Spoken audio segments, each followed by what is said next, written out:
Hey guys, welcome back to another episode of the Reactor Summit. Shit, KRISTEN's here, so I'm not in charge.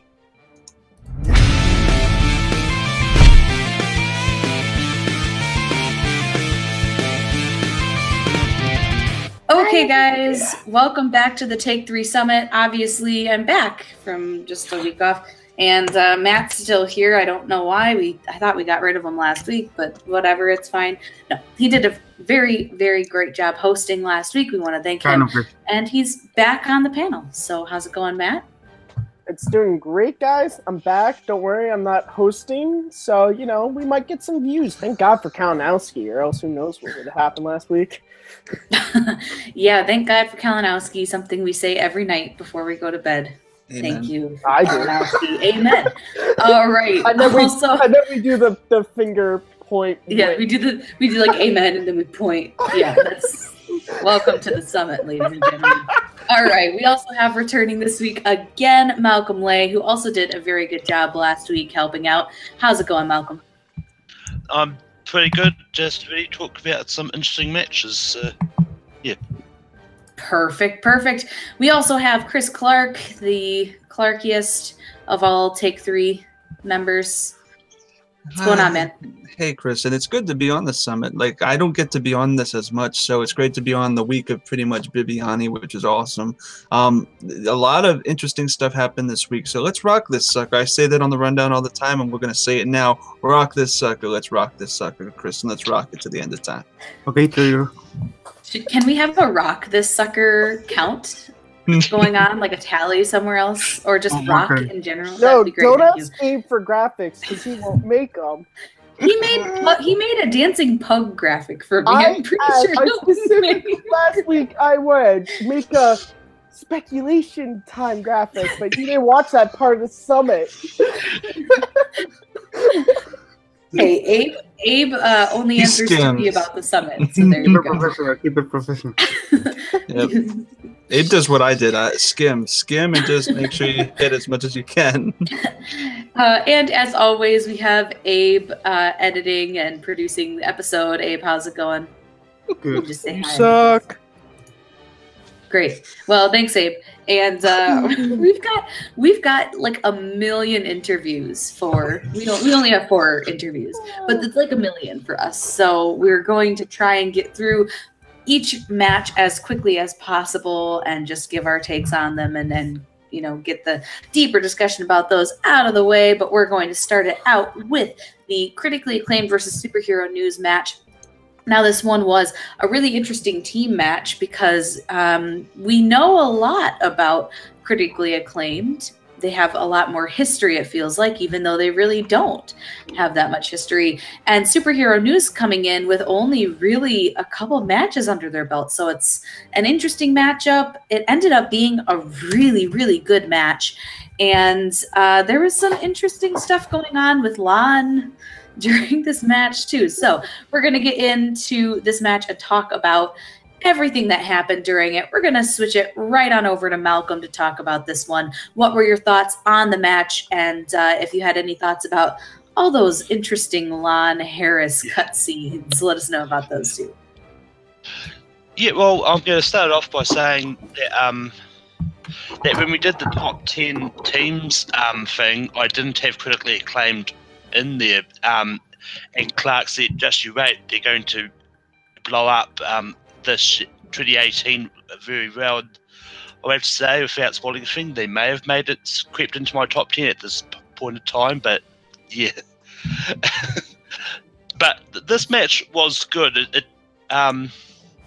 It showed why Bibiani and Witney are good as a team, and it also showed why Sabina and Sean as good as they are, because they came this close to beating critically acclaimed, which wasn't going to be an easy feat as it was. But I mean, it's just like a lot of it could have gone either way. There was a lot of times where superhero news were up and critically acclaimed were down, then it flip-flopped, and it was a great match.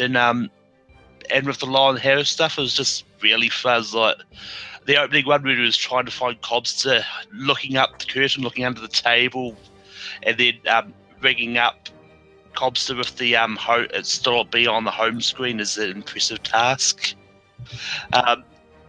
But yeah, then it was revealed. Then a lot of other stuff happened, and it was fun. Perfect. Yeah, those cutscenes were very interesting. Not sure that I liked the edit between the last two kind of coming back to back. It felt a little weird to have the one cutscene and then the black screen and then the next cutscene. It was a bit like an ending to Return of the King for me, where I really love the movie and the entire product, and I love both of the endings, but why a black screen in the middle of it? It's cool though, because the cutscenes themselves were fantastic. So that's great. Matt, what were your thoughts about this match? No, this was a fun match. You know, critically acclaimed. I think they had the problem of everyone built them up from when they were first announced, and everyone was like, they're the next team champs. And then they had a pretty good first match, and then their second match, they lost to Late to the Party in the first round, and everyone was like, they're going to win the tournament. And now they've come back, and I think they played a great match. I'm interested to see who they go up against next and how they perform. You know, they are a good team, and I do like them, but just hopefully that they go on a winning streak and that this wasn't just I don't want to say it was a one-off, but you know, just I'm hoping that how they performed at Free For All has actually sort of boosted their confidence, and that leads them to the Patriots or Above the Line or whoever's holding the belt. The Lon Harris stuff was hilarious. I think my favorite bit was with Cody Hall, where Cody is so submissive now to Lon, where she's like, Cody, stand up straight. What are you doing? And she's like, I don't know where Cubster is. And that stuff is great. Also, learning who could possibly be his next opponent, I'm very, very interested in. And I'm still trying to figure out what Lon's plan is with the Wangers. Does he have a vendetta against the Wangers? I don't know. I think he might, but overall, this was a fun team match. I don't think he has a vendetta against the Wangers. I think he just wants to incorporate all of the Wangers into his faction. He wants to take all the Wangers. We'll just leave it there. Chris, you had some strong, strong feelings about this match. Why don't you just ooze them all over the summit? That's at this point, your feelings are tangible about Bibbs and Witney. So just everyone, just sit back. We're gonna put on some bare man. You might want to put on a poncho. Well, get those umbrellas ready because I am wet as fun.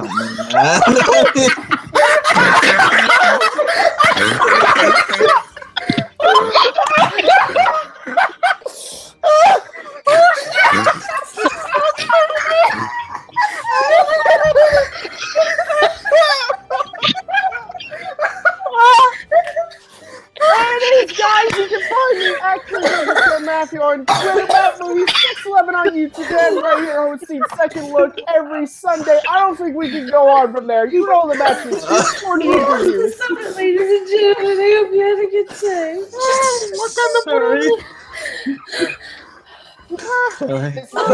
I hope you comment we've ever done. I'm gonna be proud of you. I'm sorry. I'm sorry about that, but hey, buddy. Hey. No shame, buddy. No shame. All right. We don't have any outtakes when Chris is on the song. All right. Sorry about that, y'all. Damn. 3. And we got a cigarette. Yeah. I'm not gonna cut that. Let's keep going. Don't. Damn it. That's out. All right. 3, 2, 1. You guys have no idea how much joy was in my heart and on my sleeve when I saw this happen. I guess I can actually finally say this. I told you so. Because look. You have Bibbs rocking Free For All. You have Witney doing really well in Free For All. I think if you can, correct me if I'm wrong, I think he's in the top 10 performances, right? Or I think it's in the top 10 performances. Yeah, he did really yeah.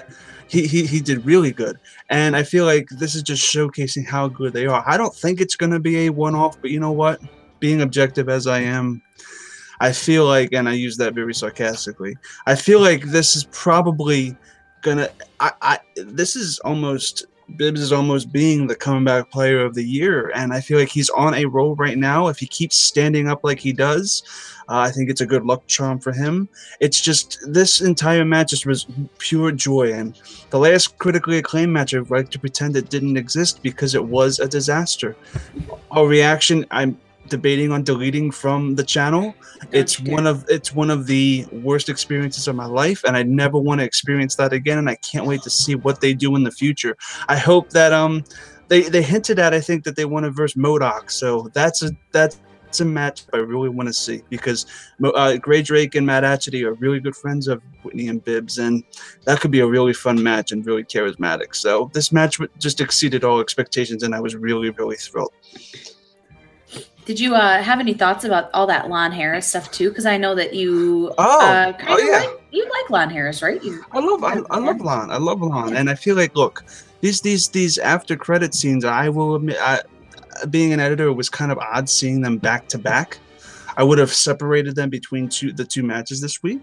I think me and KRISTEN had discussed that off mic, but I feel like that should kind of have been the case. The thing is, though, this Lon story is going really, really well, and I feel like if he beats Irwin, it might put a kink in his story. I think, even though I love Lon, I kind of want him to lose because that just gives him more story potential, if that makes any sense to you guys. Because if he beats Lon Harris, him looking at the people below him kind of doesn't work as well as if, okay, I'm one of you guys now. Let's make this work. Let's make this faction work. So the Lon versus Irwin match could be interesting on both accounts because we'll see some sort of change in his story if he wins, or we can still get these great little Lonisms that he just wants to verse the people down below a lot more, and I think that really is good for his character. So I'm just excited to see how Lon turns out.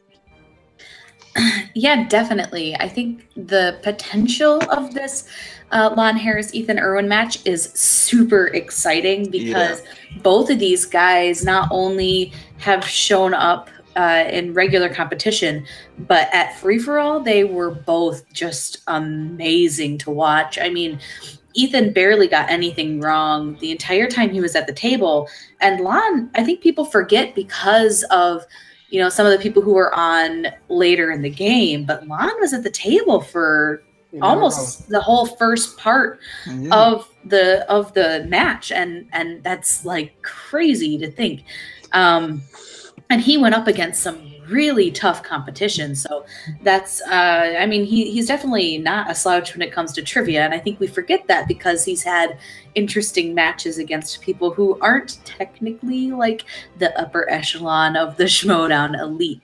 And, you know, and in those matches, he hasn't necessarily done his best either. Overall, I think that's an exciting match to come out for. So something we haven't discussed about this match in particular was KRISTEN in the after post-match interview, whatever you want to call that, when they go back to the desk. He said he wants to see everyone who was playing to be in singles. Now Bibbs is already in the singles, but he definitely wants to see Witney there. He wants to see Sean Gerber there, and he wants to see Sabina there. And I can honestly say all three of those people seem like they do really well in the singles competition. I think Sabina could actually do well in Inner Geekdom, although we haven't seen her play some of these categories. I think that she does have a lot of that knowledge from what I've seen. So I think she could do well in Inner Geekdom as well. But I'm looking forward to seeing any of those three people in singles. And I think they could all do a very good job bringing something new to the competition and, you know, just being new people. I'm always hoping that we get really solid new single players for these matches. So I'm hoping any one of those three show up in the near future. outside of this, I think, you know, both teams just played admirably. I mean, really, there's not much else you can say about this match other than it was a great match and both teams showed up and just, geez, they played real well. So this just really, really well. So now we're moving on, and we actually have a couple interviews. So the first two interviews we have are with the people from the team matches. So we've got one with Witney Seibold, and the other with Sabina Graves. And both of these people are just amazing. We love them. Whitney's a good friend of the channel, and Sabina's a good new friend of the channel. So we're happy to have both of them on the summit, and we're going to take it away for those interviews with Chris. So. Yeah, they're nice friends. They're the type of friends that... Thanks, guys. I am here with the one, the only Witney, as KRISTEN puts it, the beauty Seibold, here for the victorious, critically acclaimed. I am so happy, so thrilled to have you, Witney. How are you doing, my man? Well, I'm doing just great. I'm happy to have won. The last interview was not so rosy, and this one will be, because we kicked a small amount of ass, and we're really happy about that. Oh, that's an understatement indeed.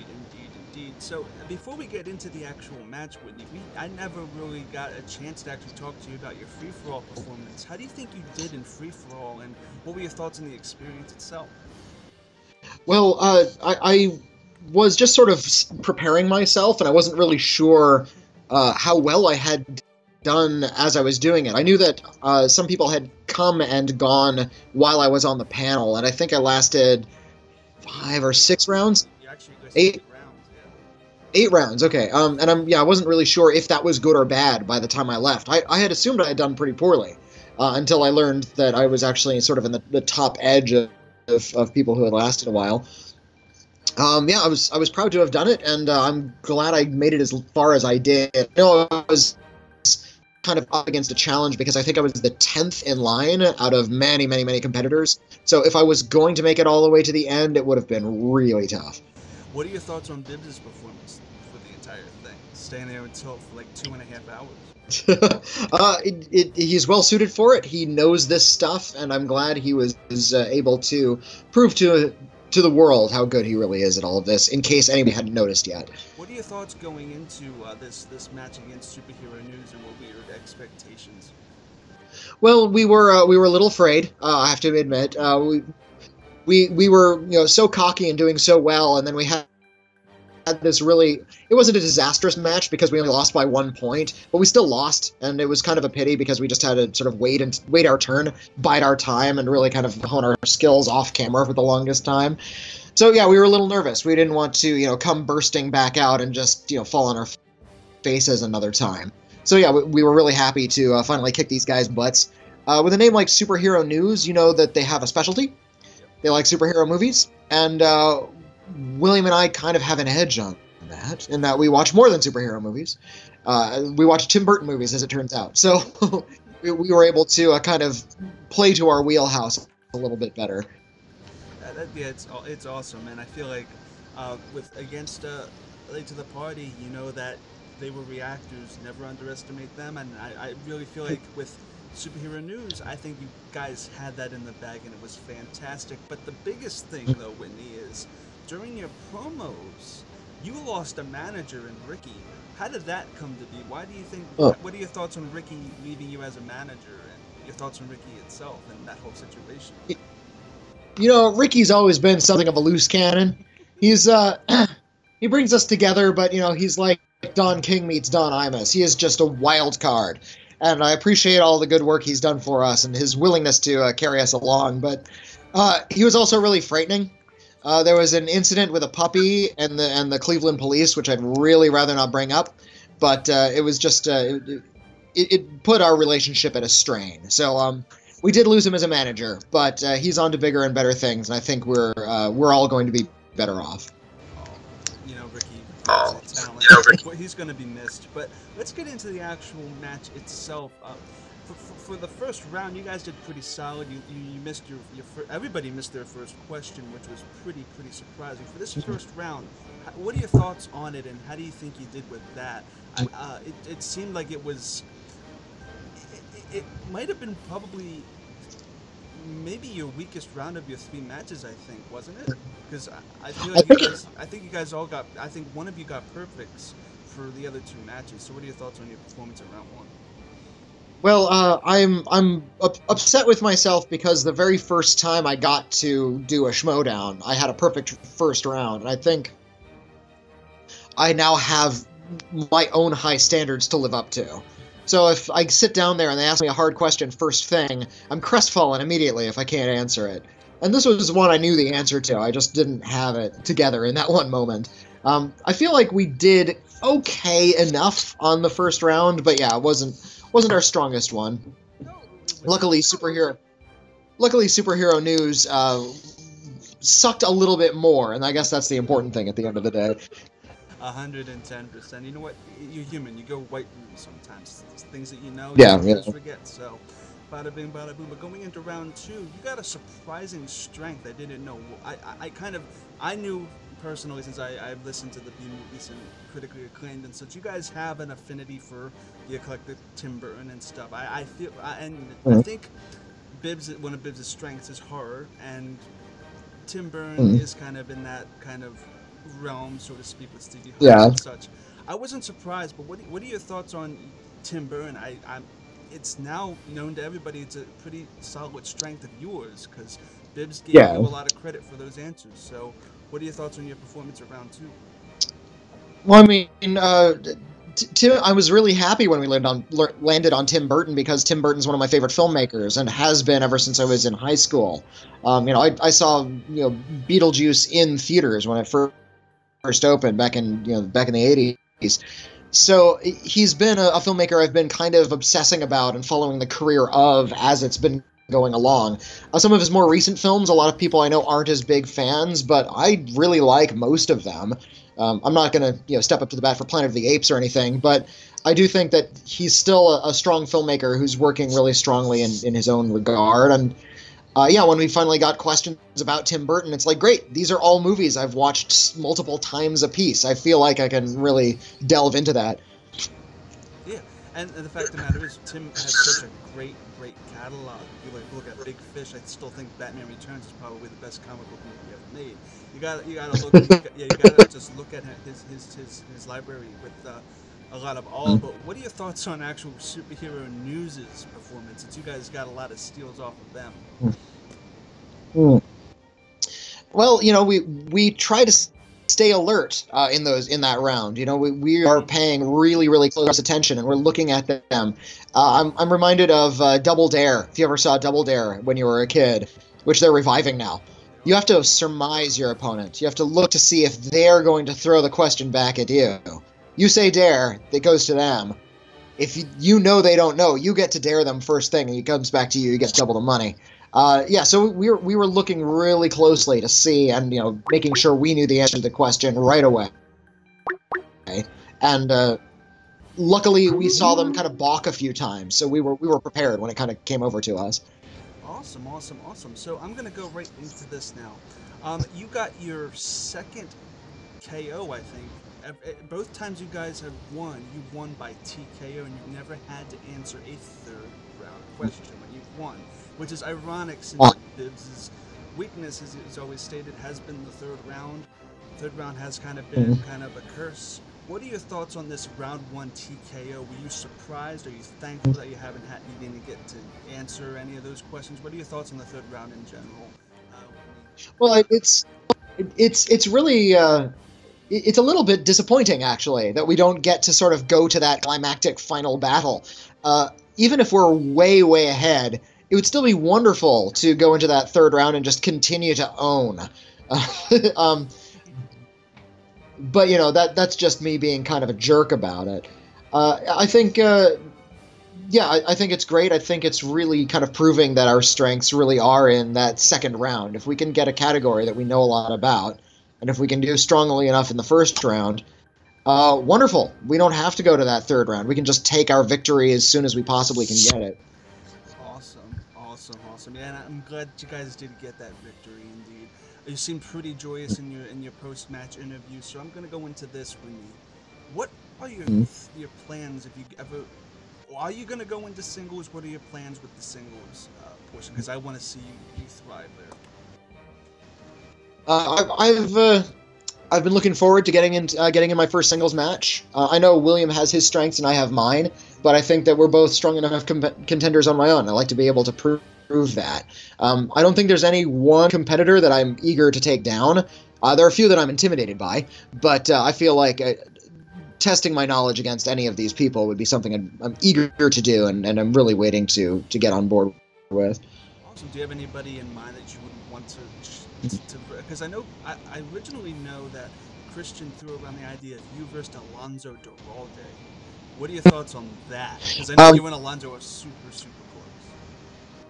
Alonso and I have known each other quite well for a number of years, and I think I'm intimidated by Alonso because he is an incredibly knowledgeable man. He is amazingly intelligent, and I admire him immensely. And I think if we were to get on the right kind of category, I would die. If there was like a pre-code musicals category, Alonso would grind me into the dirt. However, if we were to get onto, say, 90s slashers, I think I could take him. We each have our own realms of expertise, and I feel like it's all a matter of what categories we get and how we can play to our own strengths. Can I confidently beat Alonso? I would like to try. I'd like to try to beat Alonso. I'd like to compete with him. Yeah, going off the slashers thing, we're going to close this off soon. I want to talk to you about another match we haven't gotten a chance to talk to you about, is the Ash vs. Evil Dead match with Bruce Campbell. I'm adding this right now. What were your thoughts on that match itself and the experience doing that? Because that must have been fantastic for you with all those different categories that don't show up that much in the Schmoedown. And horror is a huge strength of yours. So, what are your thoughts on that match? It was really, really terrific. Dana DiLorenzo is as energetic off camera as she is on. She is just hyped up and really happy to be there. She was just thrilled to pieces. She was, leaping all over the set. It was just really, really terrific. And watching the cast sort of trash talk one another was just a delight. The questions, I mean, for me, for an old horror guard, those were pretty simple questions. I was able to sort of crack those out, and it was fun to sort of have Dana's input. Though we were able to kind of go back and forth a little bit, and we didn't know some of those answers. So she was a really fantastic teammate, and having Bruce Campbell as the announcer, just. Pardon? It was perfect, and it was weird at the same time, because this is, an actor I've been, admiring for many, many years. I enjoy all of his films, even the bad ones. And here he is asking me trivia questions, but also reading the answers from time to time. Like, he was clearly distracted by the trash talk that his co-hosts or his co-cast members were giving him throughout the entire trivia match. And it was really, really funny to see him confident and yet a little bit rattled by this entire experience. It's not often you see those outtakes make it into the final cut of a match, but being a celebrity match, it's basically a exhibition match. I don't think that counted towards your team record. I don't think so. No. It was just great fun, and I would love to see that again. Thoughts on a possible horror match? Would you want a horror match? Do you have any ideas about a horror match to actually have an actual league play? I would love to do a horror match. I mean, horror movies are my thing. And if they could get just nothing but horror trivia, I would be completely comfortable. I'm not sure who, apart from William, I'm not sure who else is really kind of a horror expert that I could really butt heads with. But somebody who... So, I mean, it could be a good and for Halloween. Yeah, like a kind of thing. That would be fun. Yeah, any of them would be great. So, closing this out, Whitney, looking forward with your team's career, who do you want to verse? Who do you think that would be a great fit for you guys to verse next in the inevitable return of critically acclaimed? Well, I've been saying for a while that I would love to face down the Malton Falcons, and as I've said before, if you're going head-to-head in a trivia contest against the Maltons, it's kind of a win-win for you, because if you win, you've proven that you can best Leonard Maltin in movie trivia. If you lose, there's no shame in losing to Leonard frickin' Maltin. So I think just the honor of being on stage with those two would be really, really terrific. Gray Drake and Matt Atchity are also friends of mine, and I would love to try to take them down. Just sort of match wits with those two and kind of bask in their glitter while we destroy them would be really terrific. That would be fantastic to have that match. I feel like I'm surprised we haven't gotten that yet, because I think MODOK versus Critically Acclaimed would be fantastic. Also, what you suggested with the Molten Falcons, I'd love to see them again. Leonard is a fantastic person. Jessica's his daughter's name, right? Jessie. Jessie Molten, Yeah. She's fantastic as well. So I cannot wait to see them again. So to close this out, short, simple, to the point, Witney, where can the good people find you online? Well, various places right now. I co-host 2 different podcasts with William Bibbs Bibiani. One of them is Critically Acclaimed. That's our film review podcast. That one's hosted through the Schmoedown Network. We are also doing our own podcast, our own little thing over on Libsyn. It's called Canceled Too Soon. That's the one where we review the TV shows that lasted 1 season or less. This last month, we've been offering all kinds of bonus pilot episodes for other Distaff podcasts from within the podcast. And you can, if you're a Patreon subscriber, you can vote for one of those. I'm also writing reviews for IGN. I have a few other places that I'm writing for that are kind of shaking out right now. So yeah, you can find me online. I'm also on the Twitters and the social media, and you can bug me and write me hate mail and the rest in any of those locations. Keep rocking, Witney. Back to you guys. Well, thank you very much. Thanks, guys. I am here with Sabina Graves from Superhero News. She's part of a 2-person team with Sean Gruber, I think his name is, and they did a fantastic Gerber. That's fantastic. See, I'm human. Haha. Pity pot. It's all cool. It's all cool. It's all cool. So, Sabina, it's great to have you. How you doing? That's good. Awesome. We're gonna get right into this. How did you get involved in the Schmoedown? Let's go with that. How did you meet KRISTEN? How did you get involved in the Schmoedown? I'm interested to know. Well, Sean had been talking to KRISTEN about bringing Superhero News back into the fold with the new iteration. And around that time, I had some friends suggest me to KRISTEN to participate in the Schmoedown to get some new faces, new talent. And, initially, my name was thrown in for singles, but I knew that KRISTEN was, looking to expand the whole roster. And I suggested to him that, maybe I should team up with Sean and show a new strong duo for Superhero News. That's awesome. You had a very, very good showing at Free For All. What are your thoughts on Free For All and how you did? Oh man, I was so excited and nervous for Free For All. It was really surprising because Sean got called up first, and when I saw my number, I was like, woof, this is gonna be, I don't know who's gonna be at the table, how it's gonna go down. And watching every, all the rounds leading up until when I got called up, I was like, oh man, let's do this. Let's just do this thing and just go for it. And then walking out to a table that had Rocha, Ethan Irwin, who is mind-blowing, and Bibbs, and the rest of the guys, I was nervous, but I was excited that I was able to hold my own and could hang with the big guys, and that gave me a lot of confidence to possibly go out for singles eventually. That's awesome. We're going to get into that at the end of the interview, but I want to know, before going into your first match against Box Office Breakdown, I think it was, did you have any reservations in you're following up Hector and Adam? Do you have any thoughts on them as a team? Did you have any pressure on you to try to be like them, or what are your thoughts on Hector and Adam? Well, our strengths show in the Schmoedown. Sean and I just want to prove ourselves. We're obviously not Hector and Adam, and we run into a lot of that change not necessarily being embraced by the longtime fans of Superhero News, and we're just hopeful that we can win them over.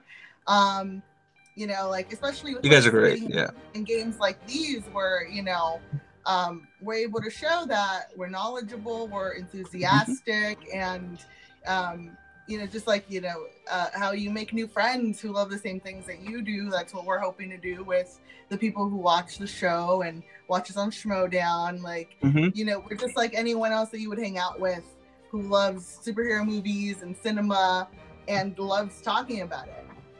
Yeah, it's awesome. I mean, you guys do a fantastic job, and you should be commended. Any animosity towards that is not necessary. These people are amazing. You should support them. Yeah. Yeah, and we actually we have no animosity at all toward the guys. Awesome. Like, yeah. We're all like, we all know each other. Actually, I haven't met Hector yet, but I've met Adam.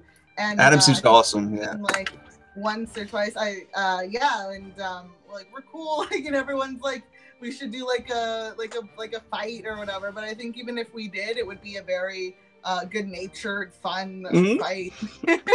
I'd love to see that. That would be actually really entertaining. Going into actually the match itself, I know you know Bibbs, and I don't know if you knew Witney beforehand, but going into it, what was your thought process going against Critically Acclaimed, and how did you feel going into the match? I felt like Ash in Pokemon when he went up against Brock the first time. If that makes sense. Like we're pretty new. We're starting out, and I've known Bibbs for a really long time. I'm also like an entertainment journalist, so I know like every movie he's seen that I have seen. We've been there, so like recent releases are definitely like some of our strengths, and in other matches that's definitely one of like the strengths that we have, as well. And like he's just like one of my buddies. I've met Witney a few times as well, like in movie screenings and through mutual friends. And I know those guys know their film knowledge, and to be able to go up against them was definitely like a very good way to like strengthen our muscles as a team. Like in martial arts, when you want to go for that brown belt, they put you up against black belts, and in order to like take those punches and get stronger. So I think that's how Sean and I saw it. We were like, we're excited for the opportunity to like show what we know, see what we can go up against, and like we don't regret it one bit. It was a lot of fun. Awesome. Yeah, I can't imagine the amount of like they know everything. So you have to live up to that. So going into the actual match, you guys had a great round one. It wasn't too bad on either front. But going into round two, you originally spun Disney, and then you went to Brad Pitt. Now I have to know, what are your thoughts? Do you regret not picking Disney? What was your thought process in spinning again? And I guess like a little part of me might regret it. But no, to be honest, I think that in our first match, like I was able to show that as a strength during that round. Yeah. And I, like we're starting out to really, hope that viewers and fans of the Schmoedown can get to know both me and Sean. And I really wanted to land on that, like comic book movies slice. And hopefully he could like have a good, show as well, and or something in a wheelhouse that we could like kind of demonstrate how we are as a team together. And sure, Brad Pitt was so challenging. Very broad, yeah, like very, very broad. And but I think like even with our exchanges there, we both worked hand in hand kind of come up with answers as well, except that it was really funny because I was talking to RB3 recently after his match, and he had spun Brad Pitt too and got to meet Joe Black Question. So internally when we got to meet Joe Black Question, I was like, it's happening again. Yeah, they probably wrote those questions at the same time, and it was just left over. So, I mean, you didn't do bad. So, I mean, it wasn't terrible. I mean, Disney could have still. I mean, it's hindsight's 20/20 because it's all a matter of luck. It really, really is. Yeah. So going into round three, he sadly got TKO'd by Bibbs and Witney. I mean, you guys still put up a good fight. You did put up a really good fight, and in your post-match interview, Sean was kind of alluding to you guys wanting to go against World's Finest, if I'm correct. Is there any teams like moving forward you want to verse? Any plans for you guys as a team? Because I know we're going to see more of you in the future. Yeah, no, we definitely we're trying to answer that call because World's Finest called us out, and definitely want to see how that would go. I mean, we're excited to, like Sean said, just to go up against anyone. anyone, just get you guys more matches because I assume you guys just want to play the game. Does it matter to you if you win or lose? And I think it does. We want to win. I mean, I think everyone wants to win these, and yeah, just have fun and answer as many questions as possible. And even and also when we get things wrong, you learn something new. You do, yeah. It's all about being human. We actually alluded to this. What are your thoughts about going into first singles? What are your thoughts about singles? Who in singles would you want to pursue to fight? Since you're going to be a debuting person, is there anybody you want to you're looking at? Oh man, for singles, a part of me kind of wants to go up against Ethan Irwin. Good, do it. Maybe the shortest match. No, I've seen his matches, be at the table with him. He just knows so much, and at the same time, it's what would I know that he wouldn't know? You never know. One that maybe down the line, I would definitely try. But I know a lot of people who are also going to make debuts soon. That I would love to go up against as well. Awesome. You can't spoil those, though. I'm assuming. Can't spoil those. Can't spoil those. No. Nope. Let's see. I mean, there's so many people I just admire too that I just to be in a game with them, even if they might know more than me, or maybe I'll discover if I know more than them. Rachel Cushing. Make it an exhibition match. Yeah, just. Yeah. Yeah, I actually also am not just an inner geekdom sort of person. I love all sorts of cinema. I'm a filmmaker, so I've just grown up watching movies and wanting to make movies. So I definitely would want to be a part of just singles as well. And go up against. Oh my gosh. So many players. There's so many players that have won me, but you actually mentioned it. This is my next question. Do you have any plans on maybe entering Inner Geekdom since you're superhero news? I would assume that you're a fairly big geek. So what would you think about being in Inner Geekdom? Well, on our channel, I'm each one of us has a different sort of role and stuff, but Sean is definitely more of the comic book encyclopedic knowledge. Picking his brain is crazy. I come at it from a film nerd perspective, so I'm the one who goes in there and I talk to people who watch our show about the different directors, movies they've made before, Ryan Coogler, or you can find his other stuff, or John Watts, and I know about all the film festival indie movie things, and so in that respect, that's my role in superhero news is introducing others to these new filmmakers who they're gonna take care of these characters we know and love. What have they done to prove that they're in capable hands? So I mean, as a superhero fan, I've seen all of the movies. Definitely grew up with the access to the cinema more so than comic books. And I mean, I'd be down for either, to be honest. That'd be awesome, yeah. It seems to me that Sean would probably be really good in Inner Geekdom. You said that there's all that comic knowledge. So I'm all for you versus Sean in Inner Geekdom. Make it a superhero news one-on-one. That would be fun. I hope, KRISTEN, if you listen to this, you put that in your mind and set. But you know what, Sabina, this was a fantastic talk. Thank you so much for joining us for this. This was great. Any plugs? Sure, you can find me online, obviously, on YouTube at Superhero News. on Twitter at Sabina has no R. I am also a writer for comingsoon.net. I recently sat down with the cast of The Avengers and got to talk to them, which was amazing and crazy awesome. I think people would love the Anthony Mackie, Sebastian Stan, and Winston Duke interview. They were hilarious together. Yeah, no, and I'm a filmmaker. You can watch my short films online at Grinning Graves. That's where you can find our Twitter. I'm directing music videos and horror shorts, and hopefully someday some superhero movies. Awesome. Thank you so much, Sabina. Back to you, KRISTEN. Okay, so thank you so much for those interviews. These people are amazing, and we can't wait to see them show up in the Schmoedown some more, hopefully very soon.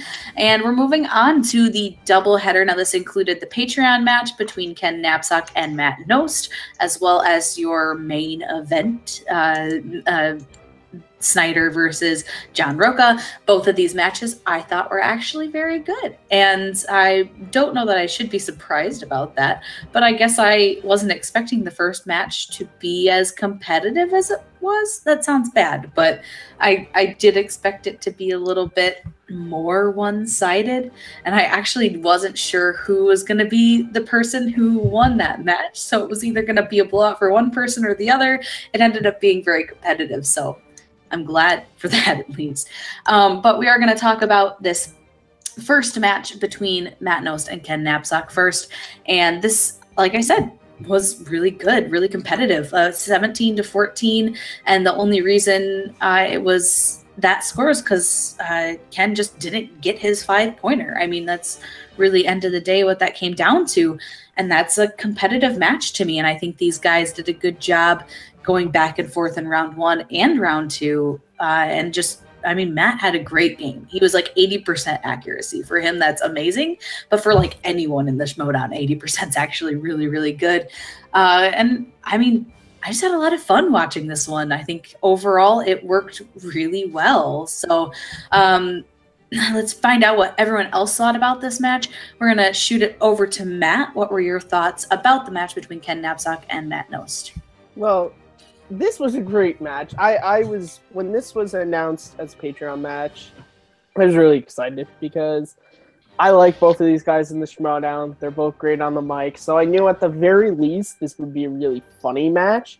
I wasn't, and I'm happy that it was a funny match, but it was also competitive. Yeah, so when I heard about this match, I knew it was going to be funny, but I'm also happy that we got like a really great match and it was really close. And I felt so bad for Matt Knost when he spun and he hit ScarJo and he spun away and he hit ScarJo again. And I give him credit though. Those were some hard questions because a lot of them were like not totally Scarlett Johansson. It was, which, you know, but good on him. And Ken was great, and just the whole thing was just funny, and also Tom's shirt, just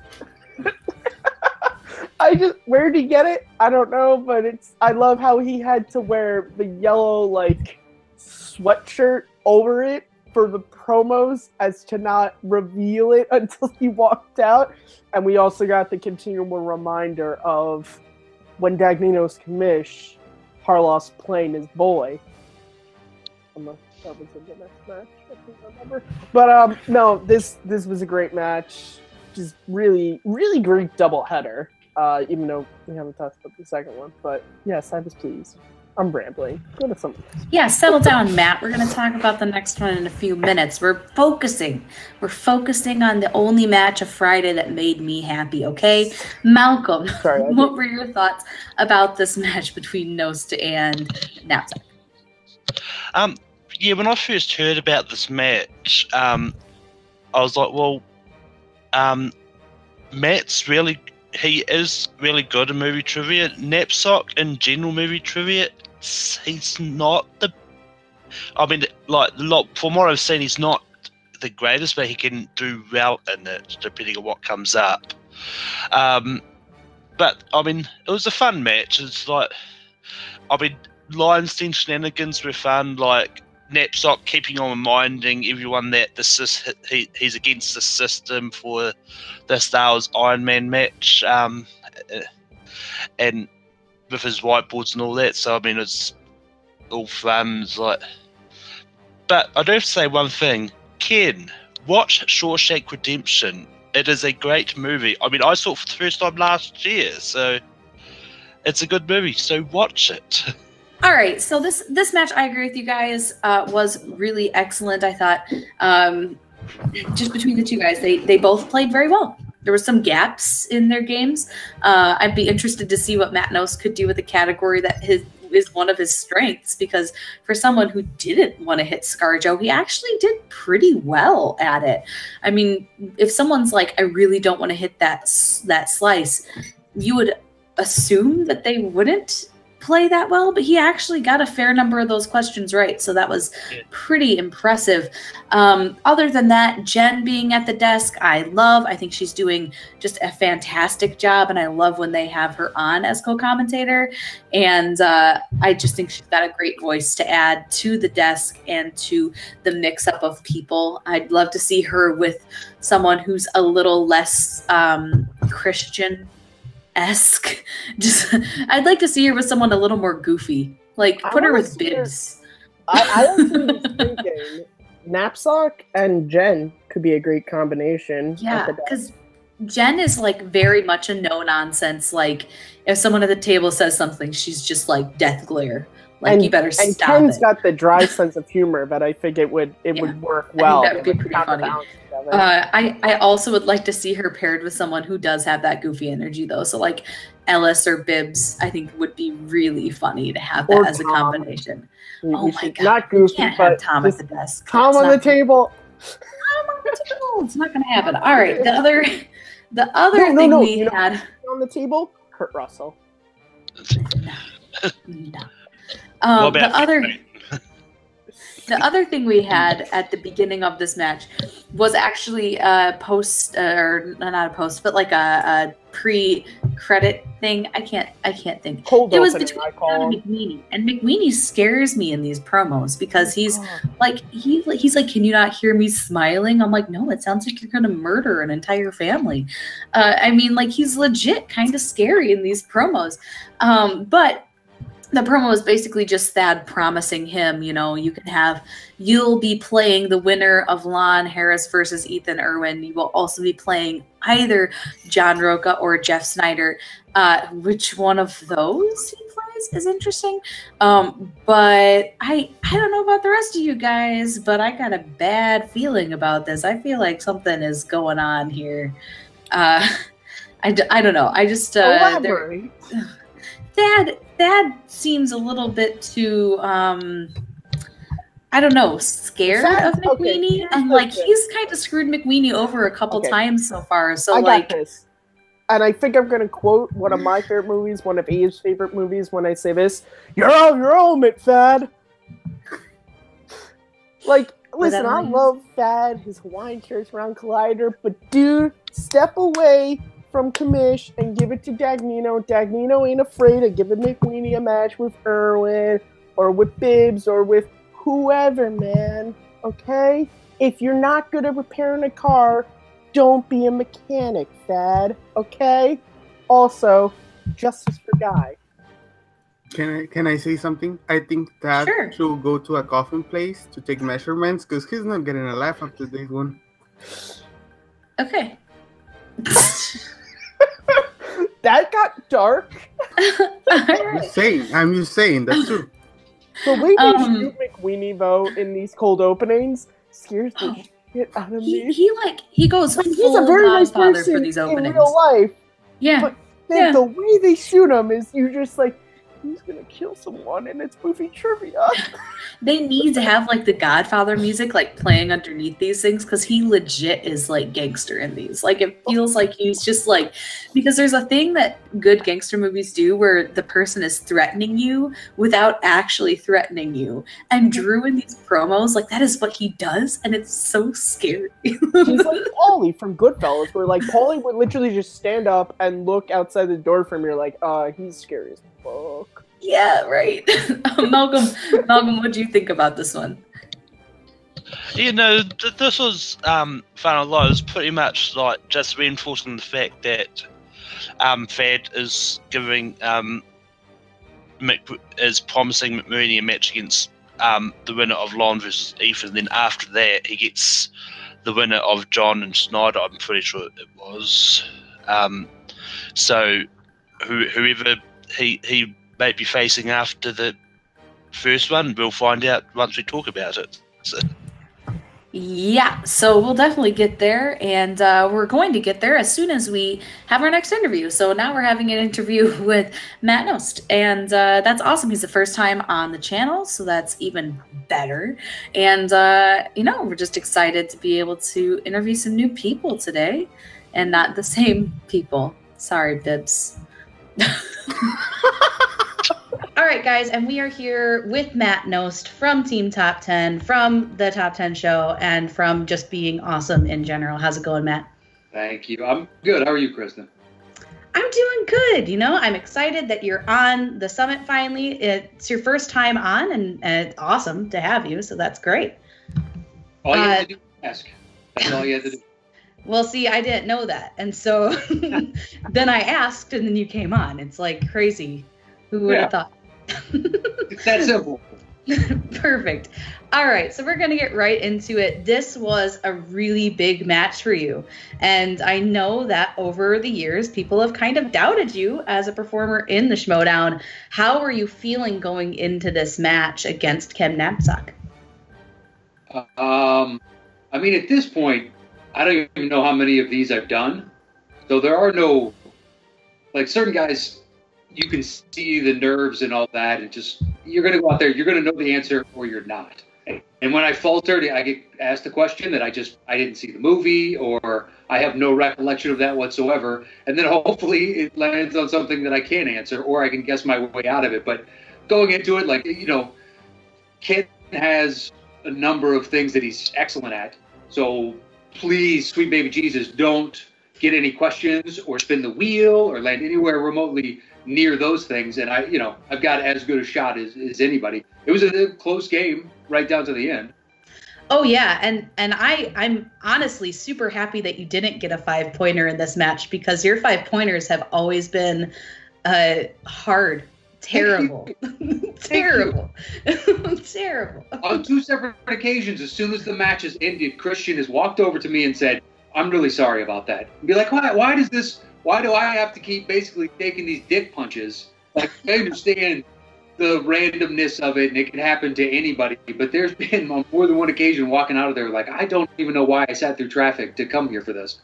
And you know what? Like, just blame Skaliski. Some of these questions are just a little too esoteric. Yeah, I think that there's been a little bit of rethinking of how some of these questions are set up, but sometimes a 5-pointer is easy for one person and hard for the other, so it's all kind of your perception. Unfortunately, yours have, I feel like, been just legitimately hard. So I had every hope that you would have won on your 5-pointer anyway, though. You had a really great match in terms of accuracy. You're like 80%, which is awesome. So I feel like you were like really focused and in the zone. Did you feel just like ready to go when you walked out the gate? Yeah, I would say so. The last time we were there, I think it was my first one in the new studio, and it had a weird vibe to it. I'm used to it now, but you're just accustomed to one way. So you walk in, and that was a little disjointed, at least in my interpretation of like how things were flowing and how it was going, and then the shenanigans with the respin and all that jazz. Like, it would kind of added up, and the whole day was somewhat of a blur. So going into it this time, it was a more relaxed environment, I think, overall for, us that are competing on it, and also the crowd there and the announcers and everything else. Yeah, and I mean, I'm for one really glad that you won, even though you landed on Scarlett Johansson. So you said that you didn't want that category, but you actually ended up doing really well in that category. But I mean, what really was your worry there? Because I thought you had a pretty decent round too. Well, I mean, have you seen the girl with the pearl earring? Because I haven't. I have. But okay. I didn't remember that answer, so. Have you seen The Horse Whisperer? Because I haven't. No, I don't. Is that a movie? Is that really a movie? I don't know. Yeah, I just knew, the only thing I knew about it was Robert Redford directed it. That's literally the only thing I knew. Happened to be the question. And asked me anything else about the movie, it would have been a multiple choice and a blind guess. So who knows? So that is just luck of the draw on whichever movies within her filmography come up. But any time of those, like there have been other specific actors and actresses that come up with a slice and be like, dear God, I don't know if I've seen everything within that person's, canon, so to speak. So it's just a matter of luck at that point as to what questions you're going to get or what they're going to ask of you. Yeah, and that's fair. And those actor categories can get really deep cut anyway. So I typically try and stay away from any of those actor categories. So going on to just where we can find you in the future, what do you think for singles? Like, who do you want to face in the future? I think on our show we said that Stacey Howard would be a good matchup for you moving forward. But are there any people in your mind that you would like to go up against? No, because every time KRISTEN was like, hey, then your next match is going to be against X, it's never happened. It's always been some person he's never mentioned. So hypothetically, I have been matched up with 6 or 7 people that never happened. So whether or not any of those happened, because they all were interesting, like, okay, sure, that seems like an even matchup for the most part. Specificity, or specifically rather, no, I don't know of anybody in particular one over another, so long as it's a good match. That's all I care about. So whatever, because I don't even understand like the rankings. It seems to be arbitrary at times, so I don't know who's supposed to face off against who, and then at certain points people have better records than others and yet they're ranked lower. I don't know, so I don't know who I'm hypothetically up against or what range I would land in. If it's the way he does it is like, oh, well, you're a 5, so you would go up against anywhere from 4 to 8 or something like that within the rankings. I have no idea. So it's really just I get a text saying, hey, can you do this date? You'll be taken on blah. You're like, sure, no problem. Yeah, sometimes I think the matches are more put together for storyline than ranking, but I think it's a good mix of both. But how the rankings work, I'm bad with sports, so who knows how rankings work. But well, it should just be a simple whatever your record is. But I remember you would think so. Yeah. Pants off the schmoes. They beat the pants off of them. Fuck, KO'd those assholes. And then they turn around and somehow they're ranked higher than us and get a rematch. Like, okay. I'm not entirely sure you guys understand the concept of math, calculus, or any of this, but good for you. They said it was predicated upon or based upon the fans voted for the rankings. And it was like, well, that's not fair. That's like asking your daughter who's more handsome between me and KRISTEN. I'm going to fucking lose that every time. How that the way it's based system. That doesn't make a lick of sense. Well, I mean, I guess, yeah, no, that doesn't make a lot of sense to me either. But it's cool. It's cool. If it was a popularity contest, I'm honestly not sure who would win. I think that you and John actually at this point have a lot of popularity within the fans, and rightly so. I mean, you guys are, you're a huge part of the Schmoedown, and you're both, I mean, especially you. Have really grown in doing a lot of the showmanship parts of the Schmoedown, and I've loved your smack talk this last year. Has that been something that you've really enjoyed doing for the Schmoedown? Well, yeah, who doesn't like talking shit? It helps when I know the other person, because there's been a few matches, like I took on McWeenie early on. We had never met, literally passed each other when we were going to shoot the promos, so I don't know anything about him, so trying to talk any kind of smack is like just kind of by the seat of my pants here. Whereas going up against Ken or anybody else in the Lion's Den or anybody that I've had interactions with or we've had on our show, I at least have some sort of understanding as to who you are, so to where I can direct my vitriol, basically. So yeah, the smack talk just comes down to familiarity. If I have a remote understanding as to who you are, then I can find ways to make fun of you. No, that's fair. But I've really enjoyed, I think that you've done a lot better at it this past year. I think it's been really enjoyable to watch you go after people. I mean, aren't you guys supposed to be faces? What's that about?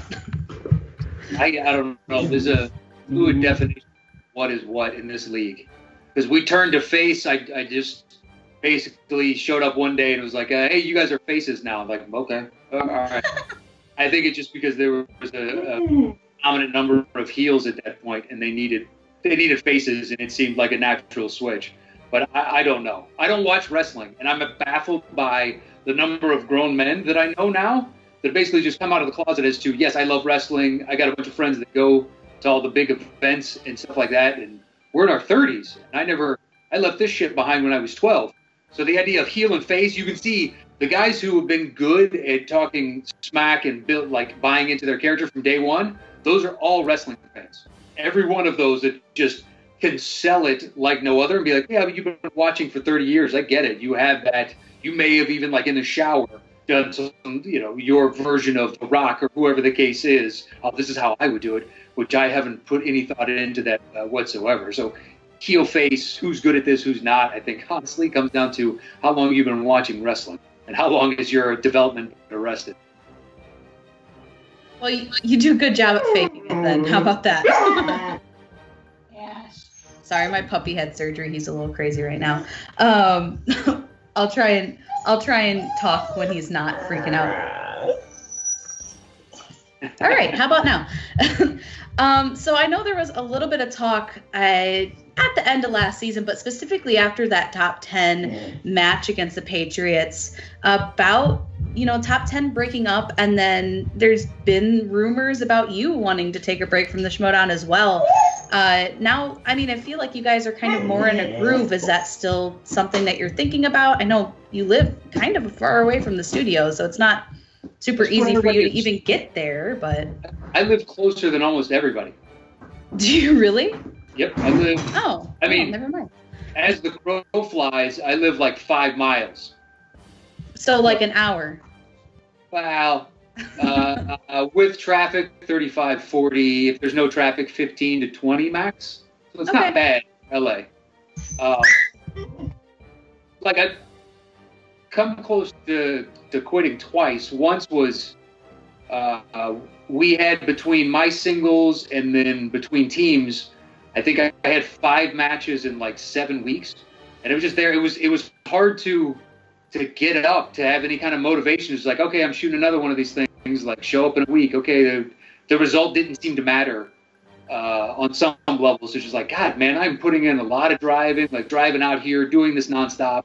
And it was a ton of work. And then after the last match against the Patriots, it was just like if you want them to win, so be it. But I don't need to show up for that.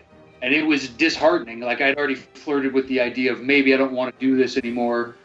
And then to have an outcome like that where it didn't even matter. It didn't, like, forces seemed to be, working against us. We were fighting an ever-rising tide, and there's nothing you could do about that. Now, it could just be, victimhood and feeling like, oh, everything's against me, oh, woe is me kind of shit. It's kind of hard not to think that when I've walked out of that place a few times. It's just like, those questions seem to be weighted one person's way versus another. But now that the matches are coming on, like, hey, once a month or once every 6 weeks or something, it's fine. I can do that, no problem. But when it is 3 weeks out of the 4 and I got to make it through traffic, and it's, it's always, we always do the last match, whether I'm a single or I'm a double. So it's always at 4:30, which is just a great time to be anywhere in Los Angeles. It's like, okay, I'm in the car for 45 minutes guaranteed, maybe even a little over an hour. And then once it finishes, traffic's not over, because those matches take 30, 45 minutes. So it's like, this ends, okay, now I'm stuck in traffic getting to wherever I'm at, and now I'm doing this numerous times a month, so this is taking like 4 hours out of my day. And, it's kind of hard to justify it after a while when you're not making any money, it's taking a bunch of time, and it's also intensely frustrating. It's like, I don't know why I keep showing up to this shit. This is just, borderline insanity. Well, I'm personally glad you're still showing up for it, but I'm glad that that's kind of alleviated a little bit of itself, and I feel like they're doing a little bit more job of trying to make sure each match means something for every competitor. So that's really good. Lastly, we've been speculating a lot about this Four Horsemen business. And Rocha let slip to us later. We haven't gotten to that interview yet, but he let slip to us that the four maybe isn't so important. Do you have any other hints you'd like to let us know? Like who the other people are? Those kinds of hints? Just you can spoil it. Secret. Do I need to be the Benedict Cumberbatch to his Tom Holland and basically stop him from opening his mouth at all our different press junkets and stuff like that? I don't know what I am privy to say or not. Probably nothing. Probably nothing. I'm not in the trenches as much as John is, being a collider every day. And, I get an email or text from Christian every once in a while just saying, here's what's happening. Here's when I need you. It's kind of nice. I don't have to put in that aspect of the work. I just show up on some level. As far as what the future, I know there will be a future for the Four Horsemen. I know we've been hinting at it for a long time. I know who the individuals are, but I can't let slip whom they might be. So I can't give you anything more than what John already told you, because I think if I said anything, I'm basically out of my depth. Nuts. All right. Well, we were hoping that you'd slip, but you're a smart guy, so no dice. Well, we do want to thank you for your time on this interview and being patient with my animals who are going a little crazy. But is there anything that you'd like to plug on the show for our listeners to enjoy? Is there? Well, look, within Schmo Colliderverse, or whatever it's called these days, you already know what I'm doing. So find the top 10, or you can find me on any social media at Matt Knows. And whatever I'm doing beyond, you can find me through that on Twitter, basically. So if I'm doing anything, I just post it there. So if you want to find more of me, you can. And those of you that have already had your fill of me, so be it. You don't have to do a damn thing. Perfect. There is no one out there who has had their fill of you. You're a joy and a wonder, and we thank you so much for being on this interview with us. It's been a pleasure. Thank you for having me. Yeah, no problem. We're going to send it right back on over to the summit for the rest of our wrap-up on these matches. All right, so thank you, me. I'm bad at transitions, but thanks for the interview. It's good. Yeah. All right, so now we're moving on to the next match, which was John Rocha versus Jeff Snyder. This match, obviously, we're not even going to talk about, so let's just move on to the. Right? We're just not going to talk about this one. I'm okay with it. Okay. All right, good, because nothing happened at this match. It was super uneventful, and no one got disappointed at all. No disappointment. No one was disappointed. No. Yeah, Rocha lost, and I'm upset about it because he actually played a really good game, and I guess I should be happy that he didn't just play terribly. Also, there was some interesting things that happened in the interviews. There was a couple little things. We'll talk about them in a couple seconds, and also Sam Levine was at the table, which is something that I said in a previous episode when we speculated who might be coming up to be a commentator, and I said Sam Levine would be a great choice, and there he is at the table. I'm not going to say that he's there because I said he would be there, but he's there because I said he was going to be there. Mm-hmm. So we're going to shoot it over to Chris Clark. I know you had no thoughts about the no knapsack match, but did you have any thoughts about this one?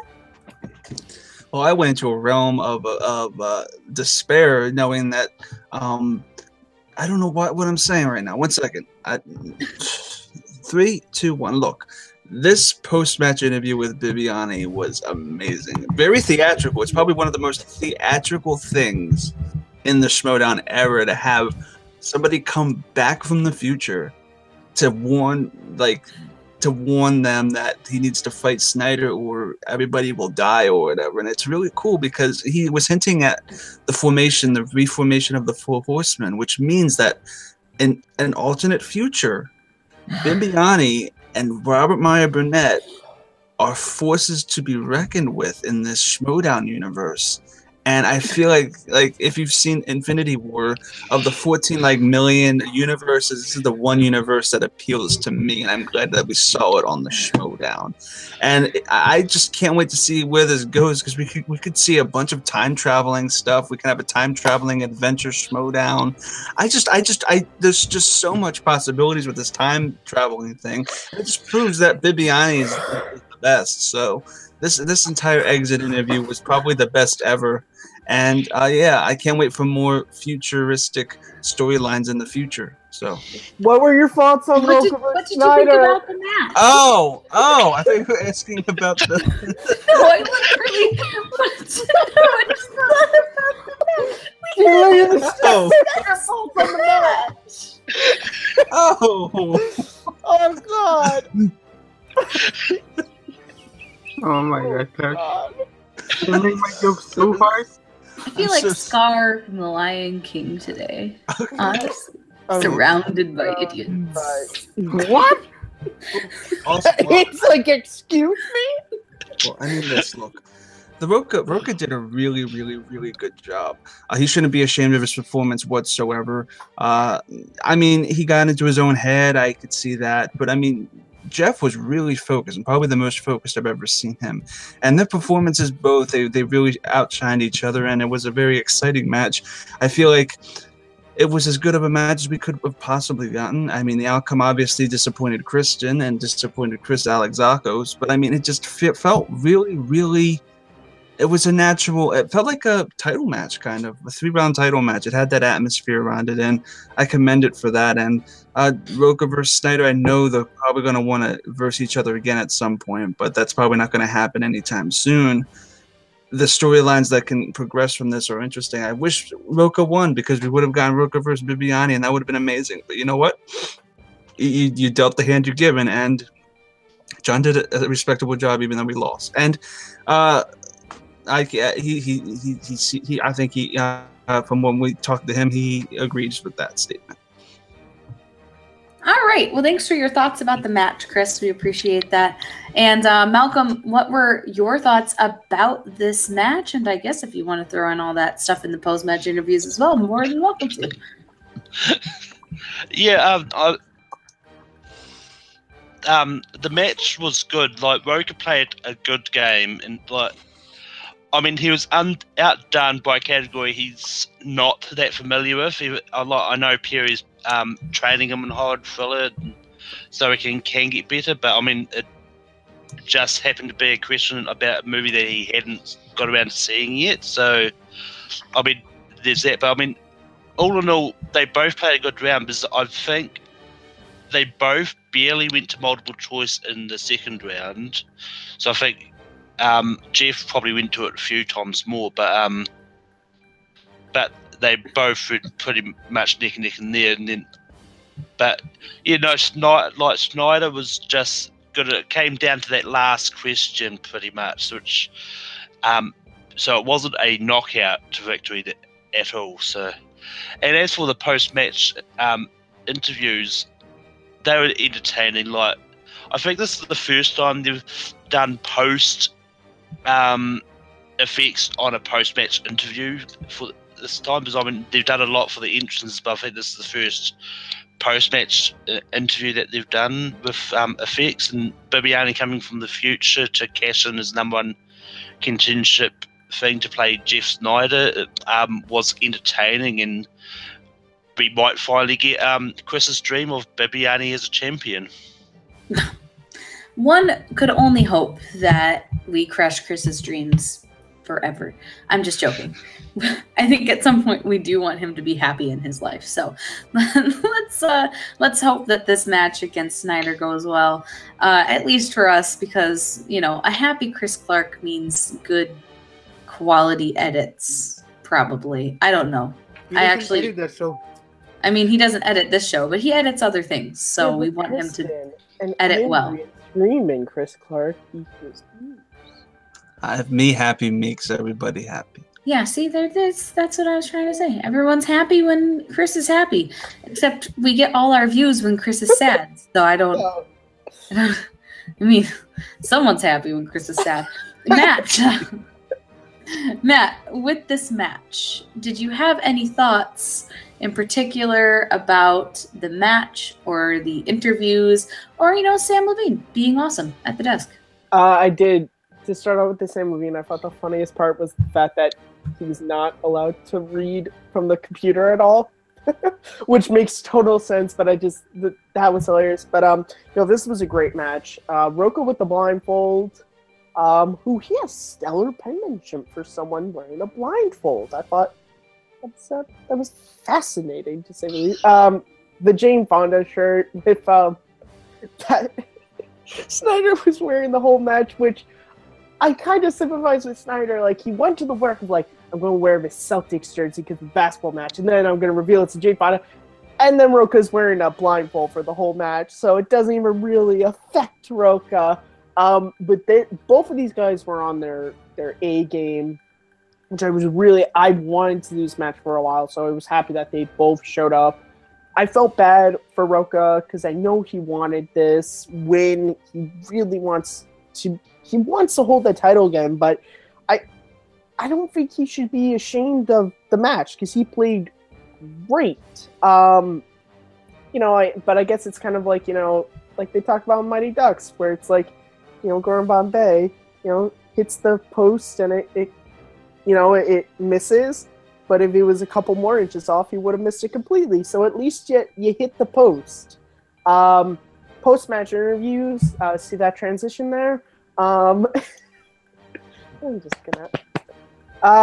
they were great, we're getting Bibiani versus Snyder, which, listen, I feel bad for Bibiani, of course, have a number one contender match be such a blowout for Jeff Snyder. It's going to be so hard to watch. I'm kidding. No, I think that's a match that I, of course, wanted Rocha Bibiani, because I'm hoping that if they played, the stipulations would still be intact with the whole boot kissing and hat. But Snyder versus Bibiani is going to be great. I think Bibiani, after Free For All, he's on this. His confidence is back. I think Jeff Snyder also is on an A game, so I think it's going to be a great match. And it was a really funny, unexpected post-match interview. I don't know. I want to know what happened in that future. Very, very interested. Chris Clark went back to his homeworld, and we all cried. Wafiki. Wafiki. Yep, his homeworld. Wafiki forever. Oh my god. All right. So, I pretty much share everyone's thoughts about this match. Both people played really well. It's hard to be upset about a match where people they played a good game.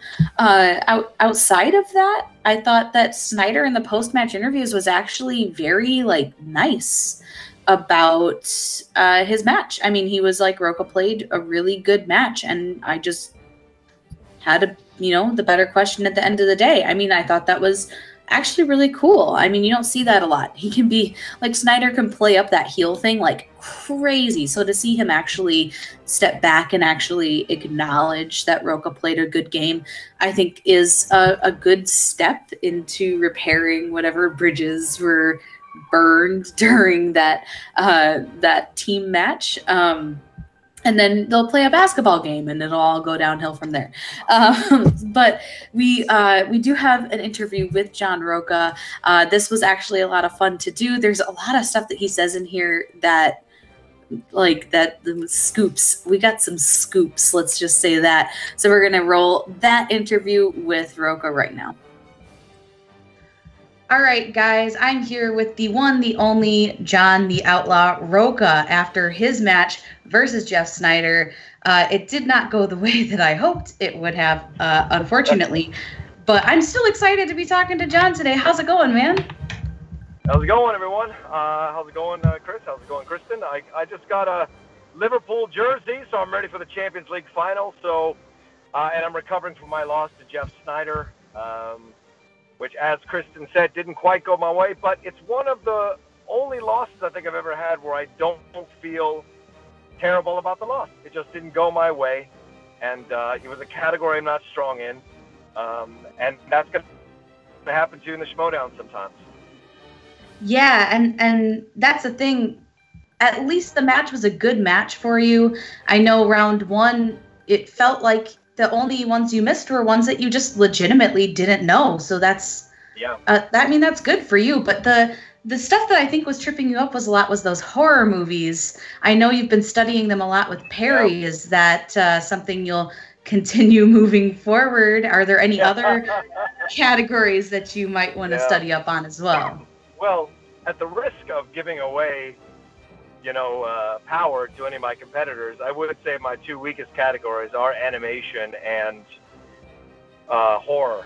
And, they're just not genres that I gravitate to. I enjoy the good ones, but I don't necessarily run out and see everything or memorize them. They don't stay in my mind as, say, classics or 70s movies or dramas or crime movies or biopics, obviously, in this match, stay in my mind. So it's something that, all of us have black holes as competitors, and we just kind of have to bear down and study and focus on it. And that's the question you ask yourself all the time. How much of my time do I want to dedicate to getting better at a certain category versus, living my life, that kind of thing. So. Yeah, that's true. Luckily, you have some people who are good friends of yours who are good at those two categories who can help you out. So that's nice. Yes, true. Yeah. That's nice. Speaking of that, how did you think Knost's match went? I thought he did really, really well. Oh yeah, I was very happy for Matt. He's been hard done by this league in a number of singles competitions, and he's gone close. He took care of Dagnino, but it was close with RB3 and. But he took care of Ken, and I was very happy for him because Matt feels a little screwed by the league in terms of some of the questions and some of the way things have gone down. So to have him get a victory, I couldn't have been happier for him as his partner and also as his friend.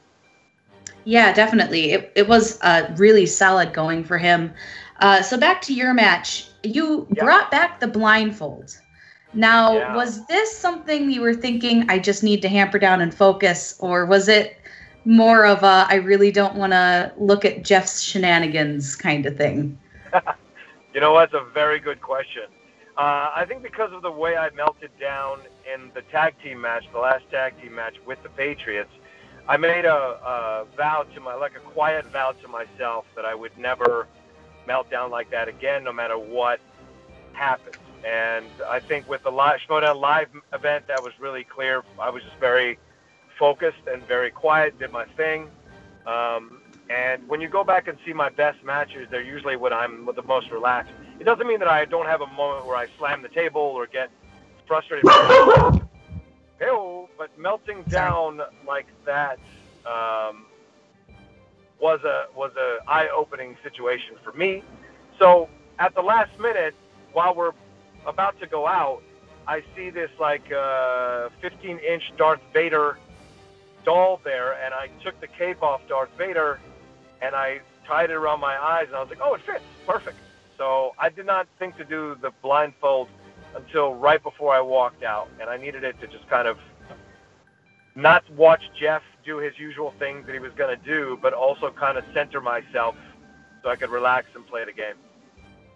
Yeah, the second wheel spin was really funny with the blindfold on, because you were just like, all right, let me find my way back to the table, and you didn't even care what it was, but it ended up being biopics, which was awesome.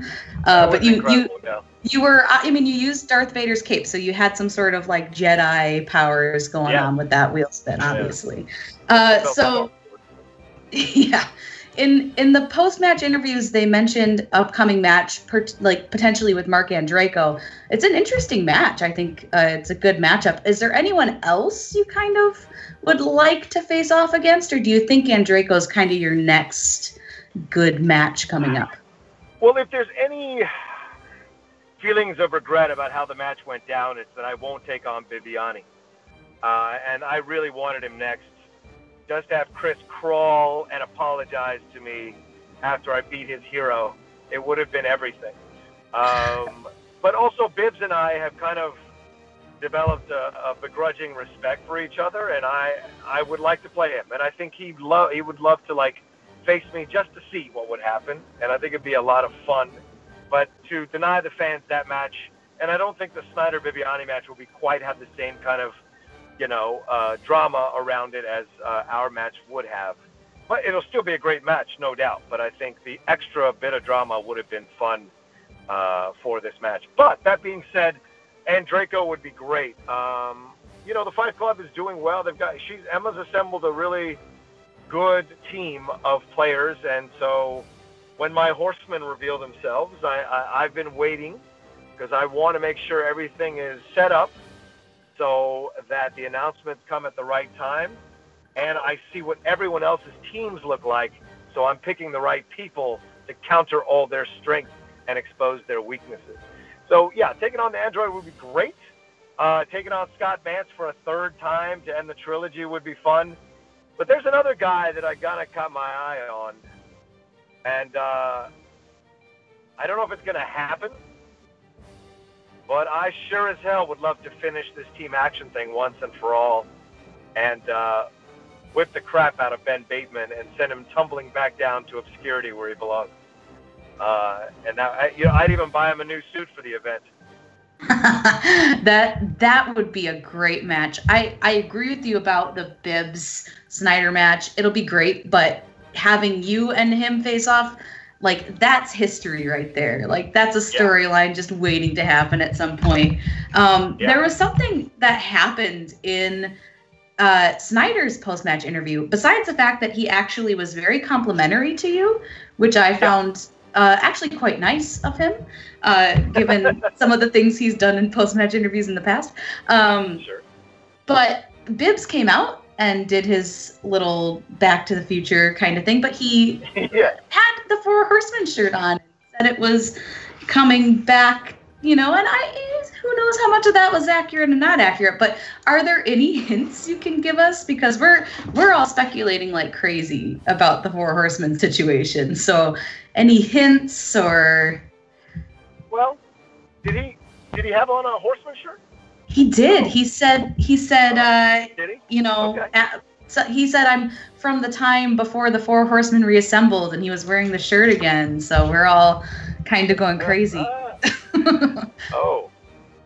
The things. How interesting. He was wearing a Horseman shirt. Nice. And I will correct you. I will say one thing. People need to stop saying the Four Horsemen. That's what I will correct you about. So that's what I can tell you. I can't tell you why Bibbs was wearing the Horseman shirt. I appreciated the shout out. It was nice to see him representing the stable again. But I don't know what the future holds for Bibbs. And maybe he's like Doctor Strange. He saw 14,605 different futures, and that was the one he was coming from. So I don't know. That's perfect. And we thank you for that hint. We're going to be talking about that a lot, I'm sure. Last but not least, what do you think is next for Top 10? I know the last team match you guys had wasn't the best for both of you, but you've done well in singles individually. So what can we expect to see moving forward from you guys? Well, I think it'll all depend how Above the Line and the Patriots match goes, right? I mean, if Above the Line wins, and of course the Patriots are going to get their customary rematch, then we'll have to see how that all plays out. But if Above the Line wins and then wins the rematch, then at that point, Top 10 is back in play as a contender, because the fans don't want to see us play the Patriots again. And I don't blame them. Some do, which I understand because of that debacle that was the last match. But I think the fans want to see something else. And if we earn our way back and it's Above the Line or whoever it may be by the time we get our shot back, as long as it's not the Patriots, I think the fans would be interested in that match. So that's what I would say. Matt and I aren't done as a team by a long shot, and us putting together the Horsemen lets you know that we're not done as a team by a long shot. And we've got some whooping to do, and people forget how many great teams we have beaten, and the only team we've been unable to beat are the Patriots. And that's not necessarily a bad thing when they're 9-0 and champions. And so it's not necessarily you know, it's not like we're losing to some bottom rung team all the time, like Team Action. You know what I'm saying? So like we lost to the Patriots. We've lost, and of course we lost to Team Action, but we beat them and whooped them handily. So that's the thing. The only team we really haven't been able to beat is the Patriots. But everyone else that they've thrown at us, we've taken care of. Team Rotten Tomatoes, Team Take That, whatever their names are. Schmoes No twice. You know, we've taken care of the best. We took care of Team Action. We've taken care of so many teams on our way. The Real Rejects, all of them. And so we deserve our place in the echelon of great teams. But I think Matt and I want to win it one more time just to be able to say we're two-time champions. And whatever happens after that, happens after that. But we just feel like we're not quite done with the Schmoedown yet. And we were close after that match against the Patriots. Matt and I both were very, very strongly considering retiring as a team and moving on from each other. But we did some soul searching. We had some honest conversations with each other. And I think by the time we were done with that, we were recommitted to Team Top 10 and doing what we need to do to win. Awesome. All right. Well, we want to thank you so much for your time on this interview. We've got another interview with Matt Knost coming up next, which is very exciting. The first time we've ever had him on the summit, so that's even more exciting. But we do want to thank you. Is there anything that you would like to plug about anything coming up for you? Yeah, well, I do want to plug one thing. We've been talking about him a lot in this interview, so I might as well plug to you all and to your listeners and fans. The Patriots are going to be our guests on the Top 10 show next week. Oh, so good. with the basketball game coming up and the recent matches and their match coming up with Above the Line, there was a lot of talking between us, shall we say, and a lot of fun. We're counting down.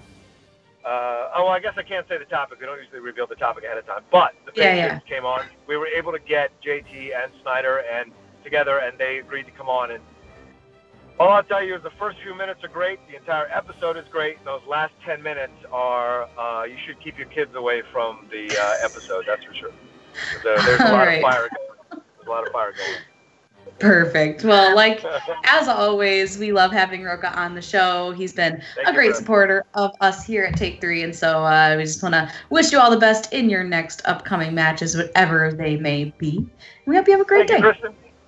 And we want to thank John Rocha for that excellent interview he gave us, and he gave us a couple little scoops. So the first being, well, the only one we're actually going to discuss, really, being,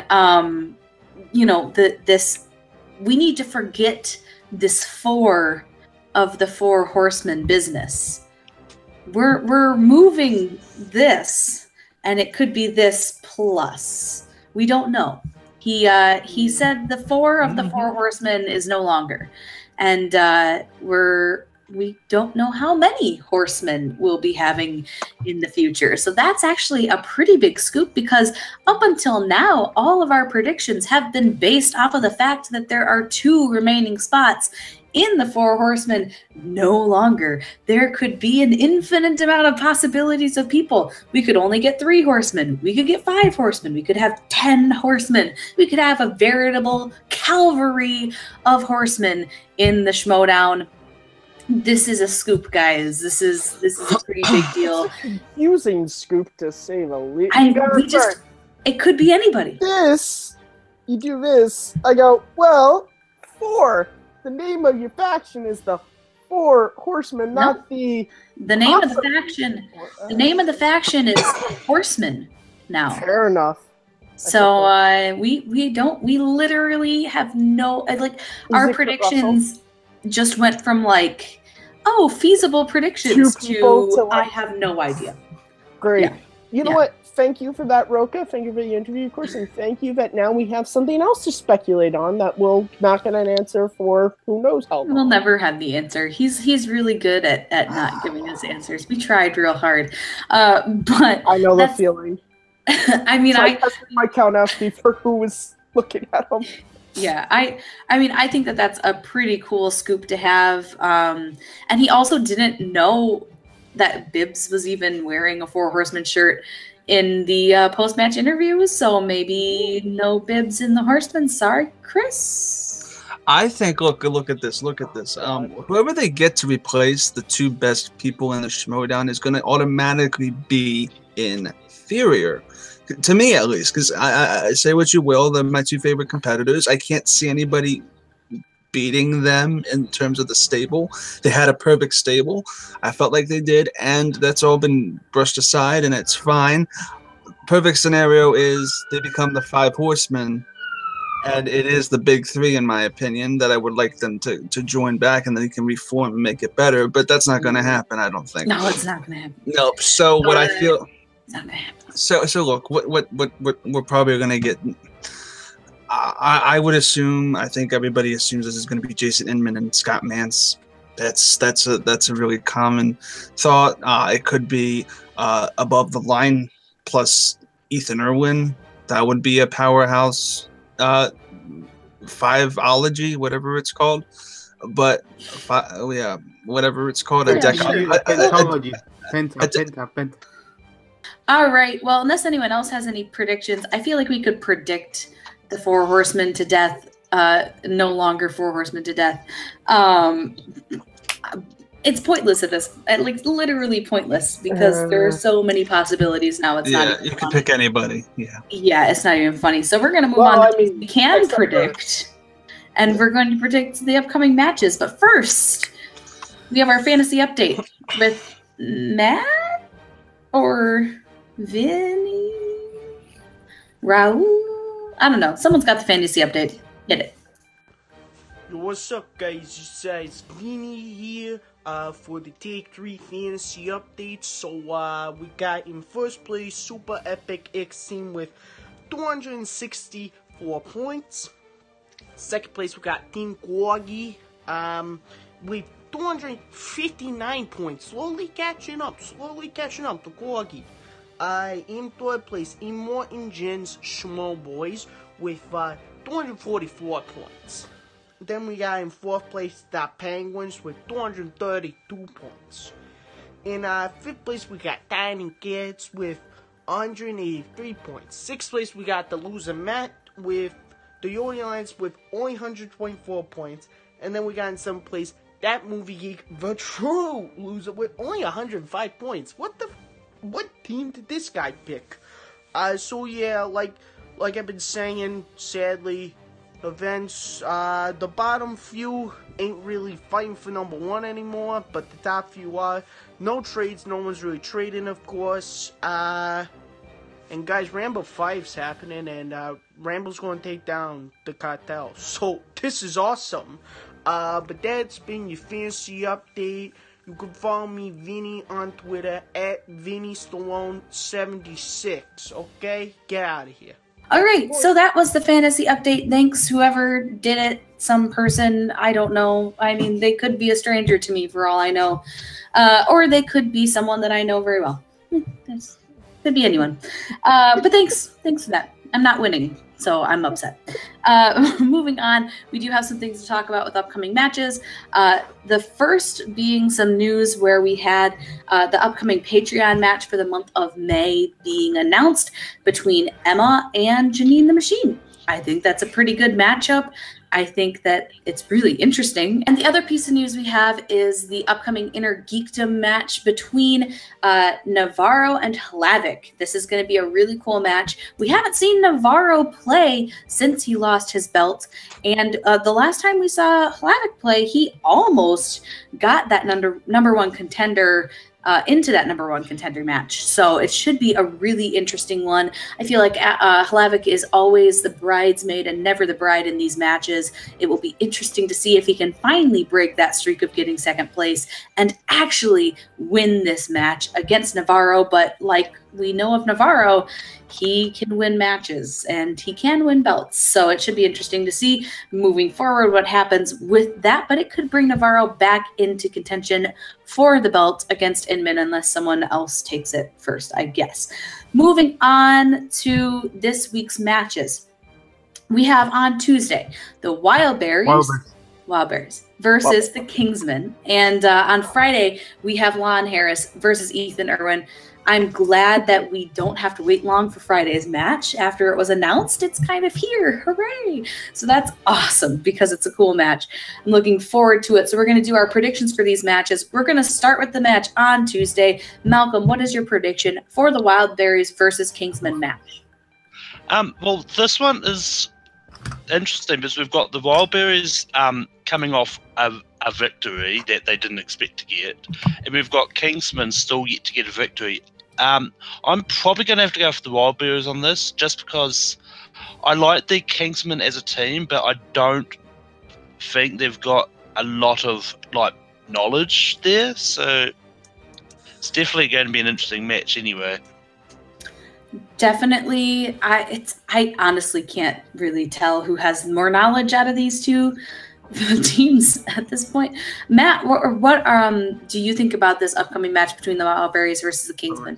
Listen, the Kingsmen, that cold open, I guess post-credit scene they did last week was so funny, and I was so upset that Makuga was not a part of it, and now we get to see what Makuga and Dewberry are going to be like. And listen, the Kingsmen, whatever. They're a little bit too snooty British for him, and we need two good down in American boys two good Wild Berry boys to bring them down, and Wild Berries, they're gonna do it. Wild Berries. Wild Berries. All right, and Chris Clark, what is your prediction for Tuesday's match? Well, I would love the Wild Berries to win, but I feel like to have them on a winning streak would kind of defeat their purpose. So I kind of think the Kingsmen should win this. I would love to, but if the Wild Berries win, that just kind of gives them momentum. And I feel like either way, it's going to be a hilarious match. I don't really have a stake on either one. I would prefer the Kingsmen winning story-wise. But if the Wild Berries do end up winning, it could also be hilarious because they could also end up beating everybody, and they could be a comeback story in and among themselves. It would just be, it's going to be a hilarious match to do, but I hope the Kingsmen win, but I wouldn't mind seeing the Wild Berries further themselves. So it'll be fun. Definitely. And I don't really care who wins in so much as whichever one helps the Wild Berries sell more shirts should be the one that happens. So if losing gets them to sell more shirts, then they should lose the match. And if winning helps them to sell more shirts, then they should win the match. It's all about selling those shirts. Moving on to Friday's match, we have Lon Harris versus Ethan Irwin.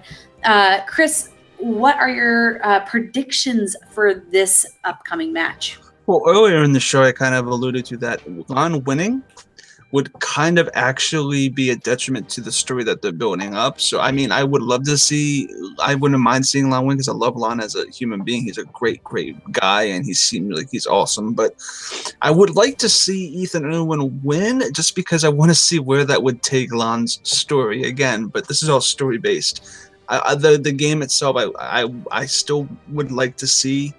I would like to see Lon win, but I don't know how that would change the story moving forward. So I have Ethan Irwin beating Lon because of his performance at that free-for-all, but I wouldn't be surprised if Lon whips it out and he begins to change. So again, this is a situation where I prefer the story. So I think with a lot of people, they're going to go with Harris Irwin because of his performance at the free-for-all. I mean, that was a great performance, too. So, definitely. Matt, what's your prediction for this Friday's match?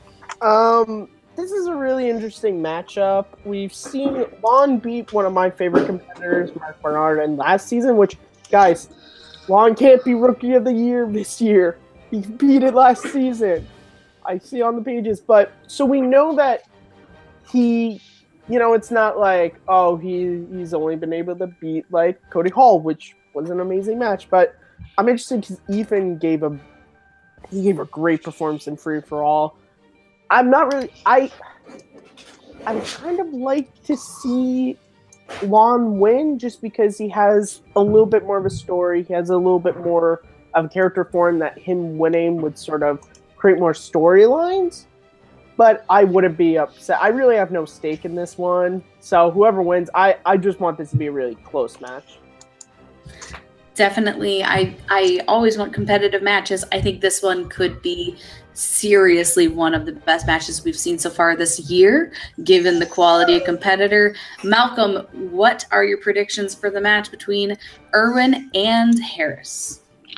Yeah, well, this one is a hard one to predict because, I mean, both Lon and Ethan, like, that's kind of different parts of the free-for-all, but they got, I think the points that they got were pretty much equal. I think Lon got about 40 points, Ethan was about 30-something. But so they're both relatively even on that. But I think Ethan winning is probably the way my mind's going with at the moment. But I am disappointed we don't get to see Lon versus Cobster.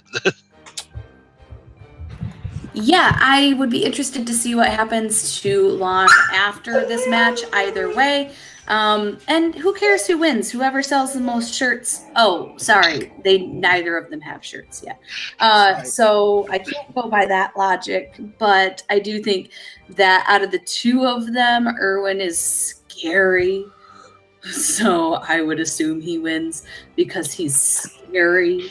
Like literally, he could win the whole season and I wouldn't be surprised. So yeah, that's my prediction. And last but not least, we just want to remind everyone to go over and watch the Rundown Schmoedown that took place last week. And it was awesome. A lot of us were involved in the production of that, and it was a lot of fun. And you can also watch Take 3's reaction to the Rundown Schmoedown featuring Matt Kearns and friends. Matt Kearns and friends? I didn't have a chance to watch it yet, but I hear it was good. I didn't have a chance to watch the post-match interviews. So. No, thank you so much. Yeah, that whole entire thing was amazing. Chris and Bibbs. I hope we get Chris Kaliski and Bibbs to host an actual Schmoedown. That was great. The chemistry was awesome. So. Chris was like, I have no idea why people think I'm funny, and I'm like, because you just said things, and you literally just were like, it's a secret, and that's he was not the straight man. Yeah, like the straightest of straight men ever, because he wasn't even trying to joke. He was just like, it's a secret. I can't tell you. Like, it was funny. Yeah, his delivery was great. So. You would have to watch it, which you should, because it was awesome. But that's all we have for today's Take 3 Summit. We want to thank everyone on the panel, and we want to thank Abe for editing it. So thanks, Abe. Add some sparkles or something. Whatever. Do you like sparkles, Abe? Do you like sparkles? I think you like sparkles, so you can add some of those. I don't.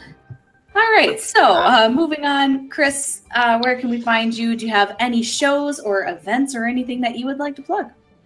Well, you can find me on Twitter and Instagram at ChrisClark8788. Those numbers mean nothing. You can also find me every Wednesday hosting Suddenly Soundtracks. This Wednesday coming up, we are doing Newsies featuring great Robert Parker and Aaliyah from All the Belts and Nerds Build. You know Aaliyah, she's one of our dear friends.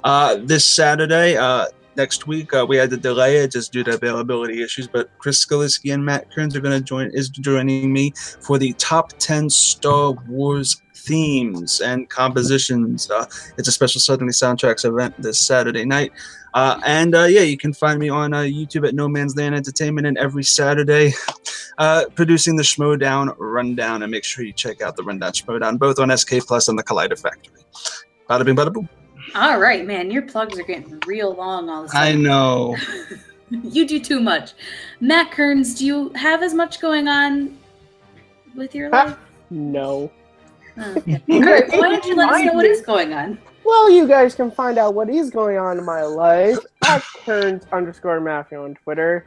You can also subscribe to me on YouTube at MattMovies611, and you can find me right here hosting Second Look. New episode that will be dropping soon will be the first episode, Second Look Discussions. It's going to be me and Chris Clark talking about The Phantom Menace. And you can also find me hosting the summit when KRISTEN has better things to be doing. Maybe not. I don't know. Maybe worse things to be doing. I don't know. It's all about your perception. Malcolm, where can we find you? And do you have anything that you'd like to plug? You can find me on YouTube at Malcolm Smith Media. I'm on Twitter, Letterboxd, Stardust at Malcor, and I'm also on Facebook at Malcolm Goldie Lane, and on various other Take 3 and videos there. Awesome opossum. As always, you can find me Smith_K10, the number, not the word, on Twitter, Instagram, or Stardust. You can also find me right here on Take 3, doing exactly what I've been doing for the last however long the summit ends up being, and as well as being on our reactions and various other Take 3 things. You can also find me taking care of my dogs who bark during all of our productions. And outside of that, that's all I do. Literally, that's all I do. All right. Well, that's been it for us at Take 3 for this week's summit. We want to thank everyone for watching. And if you want to leave us some comments to let us know what you thought about this episode of the summit, that would be great. And we want to thank everyone, and we'll see you in the next episode. Take care. I don't want to die, Mr. Stark.